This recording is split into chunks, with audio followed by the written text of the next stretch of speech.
दुर्गा नदी के किनारे बसा एक गांव फूलपुर। गांव में कुछ 100-150 लोग रहते थे।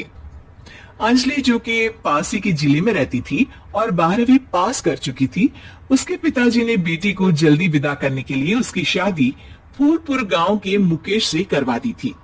मुकेश कभी स्कूल नहीं गया था और इस कारण वो पढ़ा लिखा नहीं था और बाकी गांव वालों की हालत भी मुकेश जैसी ही थी। मुकेश के घर में उसके माता पिता भी रहते थे। सासू माँ, मैं बाहर मंदिर तक जा रही हूँ, आधे घंटे में आ जाऊंगी। अरे अभी कहीं जाने की जरूरत नहीं है, चुपचाप जाके रसोई में रात के खाने की तैयारी करो। और ये घूंघट क्यों हटा लिया है तुमने? क्या पता नहीं कि इस गांव में औरतें बिना घूंघट के नहीं रहती? रात में अंजलि छत पर जाकर अपनी मम्मी से बात कर रही होती है। तभी गांव की 3-4 औरतें उसे देख लेती है और दरवाजे पर आकर उसकी सास से शिकायत करने लगती है। और क्या हुआ? अरे छत पे तो देखो, आपकी बहू मटक मटक के किसी से फोन पर बात कर रही है। दिन भर फोन पे लगी रहती है। अरे कल तो मंदिर के पास वो क्या कहते हैं, सेल्फी ले रही थी।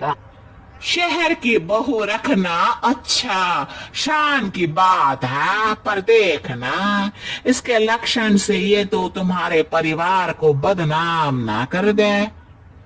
ये पहली बार नहीं था जब सास से गांव के लोगों ने अंजलि की बुराई या शिकायत नहीं की हो। अब तो ये रोज की बात थी। अंजलि ये सब सुन लेती है। जब वो नीचे जाती है तो मुकेश भी वहां आ जाता है। सास कहती है, बेटा, लोग घर आकर शिकायत करने लगे हैं बहू के कामों की, देख लो। पति हो, संयम से रखो इसे। माँ जी, मैं तो अपनी माँ से बात कर रही थी क्योंकि यहाँ कोई बात करने लायक ही नहीं है और अब मैं माँ के पास ही रहूंगी। वहाँ क्या रहना, वहाँ बाहर के लोग तो ठीक है पर घर के लोग भी इज्जत ना दे सके। अरे नहीं नहीं अंजलि, ऐसा नहीं है, धीरे धीरे सब ठीक हो जाएगा, तुम फिक्र ना करो। अरे बस कुछ बोलना ही नहीं है, सर पे चढ़ा रखा है बहू को। सास मुकेश की नरम बात सुन के वहां से मुंह चढ़ाकर चली जाती है। मैं तो कहती हूँ हम दोनों शहर चले जाते हैं। मैं पढ़ी लिखी हूँ, मुझे वहाँ नौकरी पे मिल जाएगी और थोड़े दिनों में आप भी वहाँ कुछ काम ढूंढ लेना। अरे नहीं नहीं अंजलि, हम यहाँ ना गांव का खेत, माँ पिताजी को छोड़कर शहर नहीं जा सकते। माँ पिताजी को कैसा लगेगा और गांव वाले क्या सोचेंगे? ये कहकर मुकेश सोने चला जाता है और अंजलि की गांव वालों द्वारा बुराई का सिलसिला बहुत दिनों तक चलता ही रहता है। लेकिन अंजलि गुस्सा ना दिखाते हुए समझदारी से काम लेती है। बारिश का मौसम चालू हो जाता है।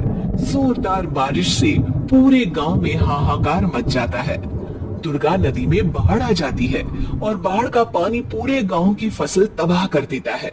फसल की ये हालत देखकर गांव वाले निराश हो जाते हैं और बात तो यहाँ तक पहुँच जाती है कि कुछ लोग तो अंजलि को इस सब का दोषी ठहरा देते हैं।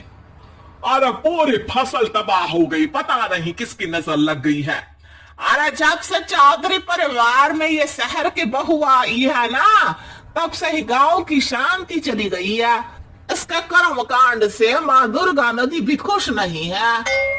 ये सब सुनकर बेचारी अंजलि रोते हुए अपने घर चली जाती है। कुछ दिन बाद सभी गांव वाले अपनी फसल का मुआवजा लेकर अपने अपने घर आते हैं। मुकेश भी 1500 लेकर आता है। अंजलि को जब पासबुक दिखाता है तो अंजलि हैरान हो जाती है। अरे ये पासबुक में तो उन्होंने 4000 की एंट्री करी है और आपको सिर्फ 1500 दिए। सच में? अरे वो सरकारी अफसर आपको बेवकूफ बना रहे हैं। सरकार की तरफ से हमें 4000 मिले हैं लेकिन बाकी का सारा पैसा खुद ही खा रहे हैं। आप लोग के अनपढ़ होने का फायदा उठा रहे हैं। ये सब सुनकर मुकेश परेशान हो जाता है लेकिन अंजलि उसे हिम्मत से काम लेने को कहती है और सुबह होते ही मुकेश को पंचायत कार्यालय ले जाती है और साथ में गांव के और लोगों को भी। आप सरकारी बाबू क्या गांव के लोगों को बेवकूफ समझते हैं? आपको क्या लगता है ये पढ़े लिखे नहीं है तो आप कुछ भी मनमानी करेंगे? ये बेचारे दिन रात इतनी मेहनत करते हैं, ये हमारे अन्नदाता हैं और आप इनके साथ ऐसा धोखा करते हैं।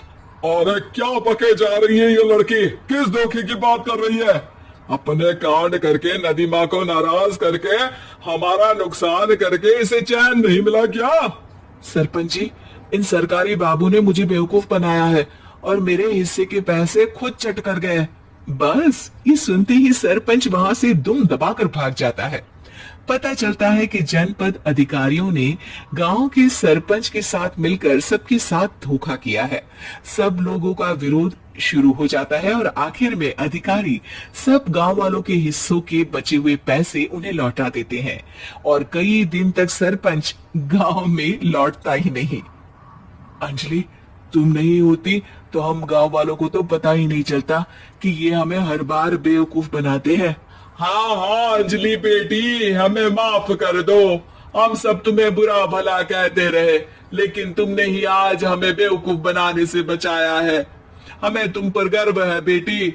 अब समझ आया कि सरपंच तुमसे नहीं, तुम्हारे पढ़े लिखे होने से नफरत करता था। क्यों ना इस बार हम अंजलि को ही सरपंच पद के लिए चुन ले? क्या कहते हो गांव वालों? पढ़ी लिखी सरपंच। बस पूरा गांव अंजलि के लिए ताली बजाता है और अंजलि की सास उसे खुशी से गले लगा लेती है।